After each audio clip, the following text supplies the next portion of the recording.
Mahripah Loh Cinawi. Kekayaan alam berupa persawahan menjadi sumber pemasukan bagi para warga di desa ini. Ya, Desa Sikanco merupakan desa hasil dari pemekaran desa Danasrilor yang ditetapkan secara resmi pada tahun 1995. Sejarah penamaan Sikanco tidaklah ada dalam literatur sejarah. Namun, menurut penuturan para sesepuh desa, Sikanco berasal dari kata nganco, yaitu kegiatan yang dilakukan oleh Syekh Maulana Baribin, seorang tokoh penyebar Islam di sekitaran Danasri, yang berupa mencari ikan dengan alat tradisional di depan rumah beliau, Dusun Sikanco. Akses jalan yang dapat ditempuh untuk menuju makam Syekh Maulana Baribin terdapat dua rute, yaitu jalur kecil yang dapat dilewati oleh kendaraan roda 2 dan jalan biasa yang dapat diakses oleh minibus. Untuk kedepannya, pihak makam akan mempersiapkan kendaraan shuttle bagi peziarah yang mengendarai bus, karena bus akan diparkir di lapangan Cimiring yang terletak cukup jauh dari makam. Makam ini sudah diakui menjadi tempat ritual kemasyarakatan melalui keputusan Bupati Cilacap tahun 2015. Fasilitas yang tersedia di makam sendiri berupa kamar mandi yang berjumlah 2 dan masjid yang berada di samping kanannya.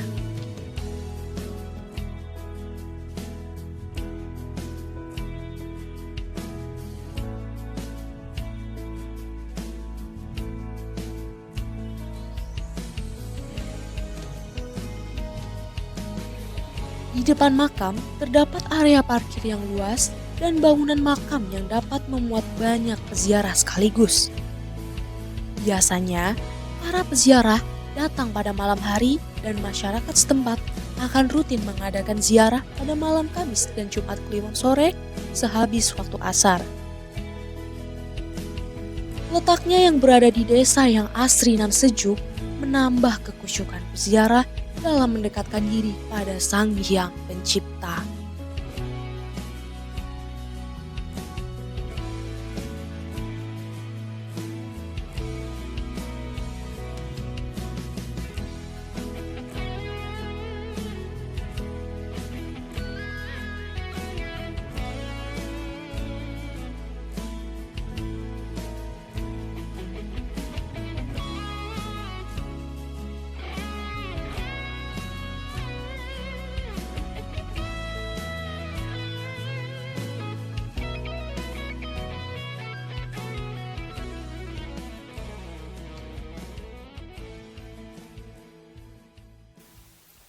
Assalamualaikum warahmatullahi wabarakatuh.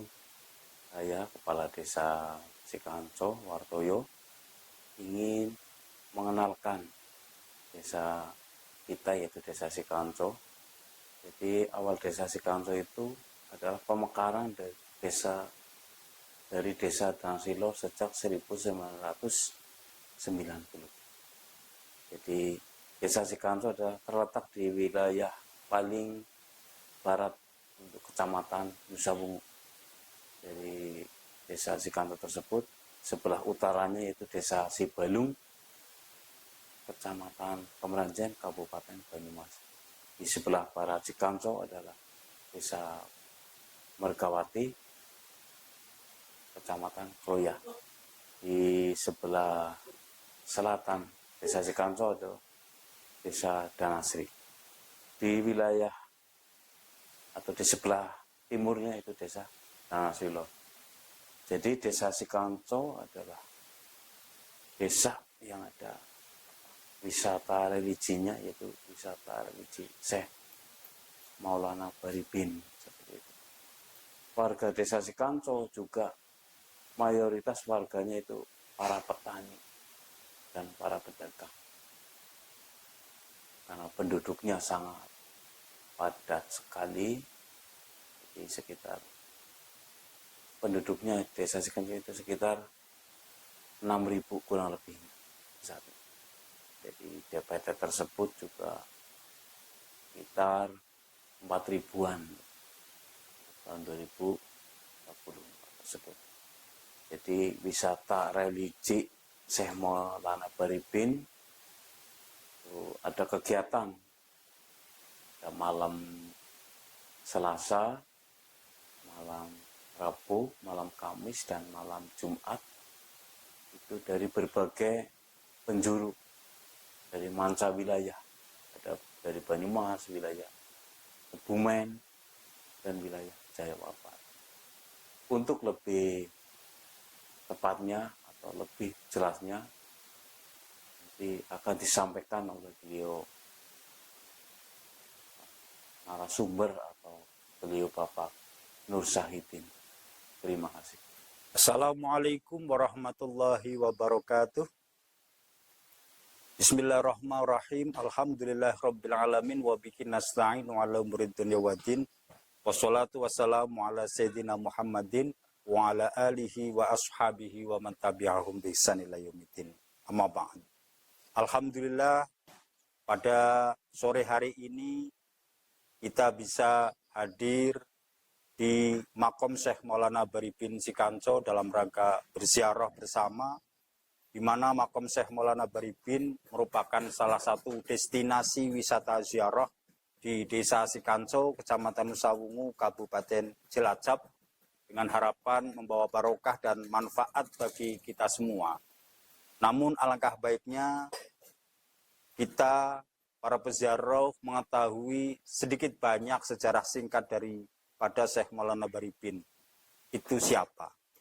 Syekh Maulana Baribin merupakan putra dari Prabu Brawijaya keempat di Majapahit yang nama aslinya adalah Raden Haryo Baribin atau Raden Putra atau Raden Saputra.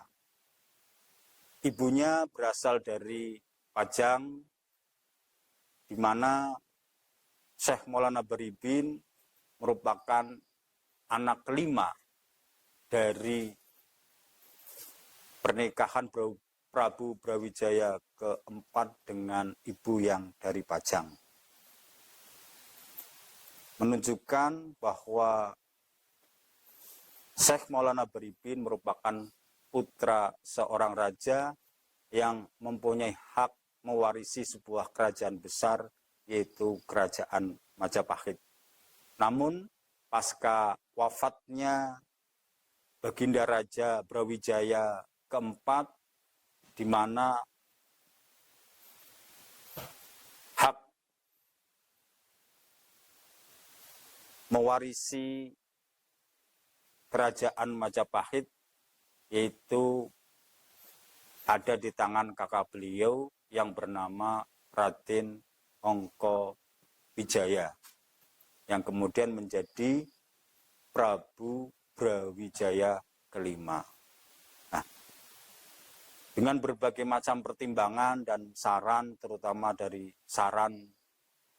Patih Gajah Mada, menyarankan agar di keraton tidak terjadi ratu kembar atau pengaruh yang mendua di Kerajaan Majapahit, maka Syekh Maulana Baribin atau Raden Haryo Baribin disarankan untuk berkelana ke wilayah barat, keluar dari Keraton Majapahit. Dengan rasa ikhlas beliau menerima keluar dari keraton agar tercipta situasi dan kondisi yang baik di keraton. Beliau lebih memilih jalur dakwah, yaitu berdakwah agama Islam khususnya di wilayah Pulau Jawa bagian barat. Akhirnya beliau sampailah di wilayah Kerajaan Pajajaran dan kemudian diambil menantu oleh keluarga Kerajaan Pajajaran, dinikahkan dengan cucu Raja Pajajaran yang bernama Dyah Ayu Retno Pamekas. Dan dari pernikahan itu melahirkan 3 orang putra dan 3 orang putra dan 1 orang putri. Yang pertama yaitu Raden Djoko Katuhu yang di kemudian hari menjadi Adipati Wirasaba. Yang kedua Raden Banyak Sosro yang kemudian menjadi Adipati Pasir. Dan yang ketiga Raden Banyak Kumoro yang menjadi Adipati Kaleng. Dan anak yang keempat bernama Raden Roro Ngaisah yang menjadi istri Kiai Ageng Mranggi Kejawar di Banyumas. Ini menunjukkan bahwa di dalam diri beliau Syekh Maulana Baribin, selain sebagai bangsawan atau keturunan raja, sekaligus ada jiwa ulama di dalam diri beliau, sehingga menyatu antara ulama dengan umaro, selain sebagai penerus kerajaan, tapi juga sebagai penyebar agama Islam pada zaman itu. Mungkin demikian sekelumit sejarah singkat daripada Syekh Maulana Baribin. Sebenarnya masih panjang sekali sejarahnya, dan namun karena keterbatasan maka kami sampaikan secara singkat. Semoga bermanfaat untuk kita semua. Dan ke depan makam Syekh Maulana Baribin yang ada di Sikanco ini benar-benar akan menjadi salah satu destinasi wisata religi, khususnya di Kecamatan Nusawungu, Kabupaten Cilacap.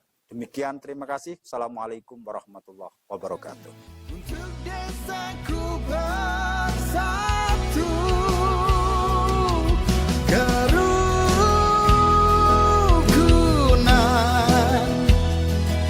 kebersamaan, mengajarkan keindahan dan keadilan.